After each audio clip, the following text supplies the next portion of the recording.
A rare televised hearing in Israel's High Court, allowing the public to watch for themselves the latest round of the political crisis they've been living with for more than a year. After 3 elections, will there finally be a government this week? The first issue is the assignment of a Knesset member to form a government against whom charges have been filed. 5 out of the 8 appeals are concerning this issue. The second issue has to do with the validity of the coalition agreement that was signed on April 20th.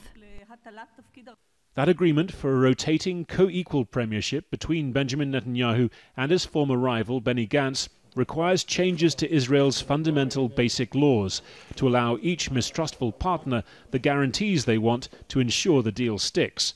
Sunday, though, saw the focus on the other issue, whether Benjamin Netanyahu, indicted in 3 separate corruption cases, could legally form and lead a new government.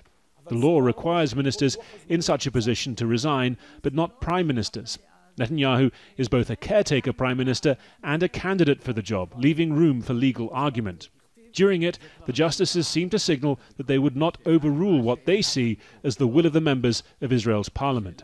Not a message popular with anti-Netanyahu, anti-coalition protesters who'd gathered to watch proceedings in a park lying symbolically between the court and the parliament. We don't want a prime minister who is a criminal. We want that Israel will come back to the people and will not be more and more belong to the rulers. As well as a critical juncture in Israel's long-running political crisis, this is a major moment for its constitution. Netanyahu's legal team argues that the Knesset, the Israeli parliament, has made its decision and the court should not intervene. His opponents argue that allowing for a government to be led by a man under such serious criminal charges represents an earthquake to the rule of law. It's now up to the justices to decide.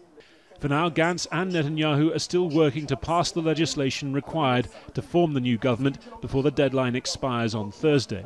If that doesn't happen, or if the court were to surprise everyone and rule it out, then Israel would be heading for a 4th election in less than 18 months, with its political system straining at the seams. Harry Fawcett, Al Jazeera, West Jerusalem.